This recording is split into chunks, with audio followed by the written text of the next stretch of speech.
Friends, the truth is this: we either serve the God who saves or the idols that enslave. We either serve the God who saves or the idols that enslave. We're all serving someone or something. It's who you choose to serve today. And just like how the Israelites were being Canaanized when they grew comfortable with this Canaanite nation and idols, it is the same today when we become comfortable with what the world prefers or admires. Instead of following God's truth to direct our lives, we have allowed the world to dictate the way that we live. There's some form of compromise in the way we live today. And one of the biggest things that I hear is this: it's okay as long as it does not hurt others. Friends, it's not okay just because it doesn't hurt others. It's not okay because it's not what God says. And that's what's most important. The world tells us, self-medicate. If you're going through a problem right now, go to Netflix and chill, take your drugs, get into this relationship, just swipe. You're not happy with this person, swipe to find another person, get involved in another relationship. Or maybe for some of us, it's that ungodly work culture that we are in, and you're in that office, and everyone behaves a certain way, and you just go along with the flow. Maybe it's some things that are ethically wrong or morally wrong. Maybe it's the whole culture of sleeping around, and we just say that this is a common practice, but this is what everyone is doing. It's not hurting anybody else. But that's not who God has called us to be. For others, it could be as simple as bitterness that's in our heart. Because the world says you're not happy with this person. If this person hurt you, cut them off.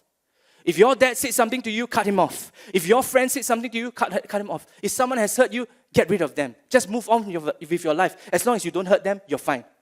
But that's a lie. And for most of us, the worst is when we are comfortable with living passively for Jesus. When we should be following Christ and making fishers of men, but we just seem to only be comfortable with, as long as I have my passport to heaven, that's more than enough. But Jesus didn't call you to follow Him to stop there. He called us to follow Him and to make disciples, to be fishers of men.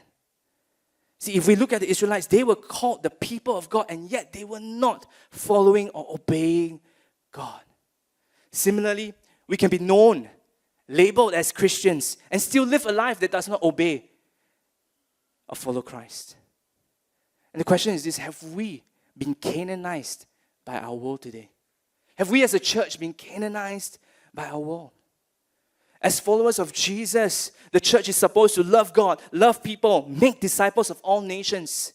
Yet somehow we seem to be stuck in this cycle of compromise when we live as the world leads us, instead of living under the lordship of Jesus Christ.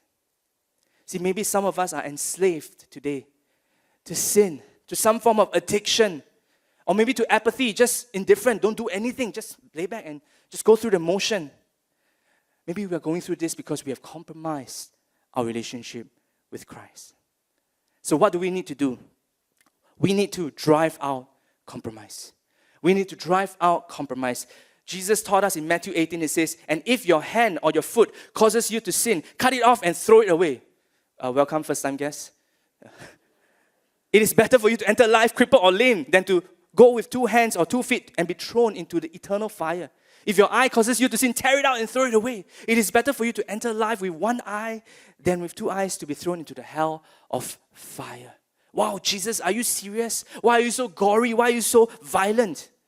Well, friends, Jesus was using this thing called hyperbole. It's a form of exaggeration to bring out the severity of the matter. He's teaching us that something drastic needs to take place in order to experience transformation. We need to cut off whatever compromise we have with it that's affecting our life with Christ. Drive out any form of compromise. And the question today is, what is something you need to cut off from your life in order to put God first? Maybe it's that ungodly environment that you've been in and comfortable with. Maybe it's that toxic relationship that you know is not right, but you still are going through that motion of being in that relationship. Or maybe for some of us, it's that device that is just, we're addicted to. It's robbing our time, robbing our attention. What is it? What is that something that we need to cut off in order to put God first?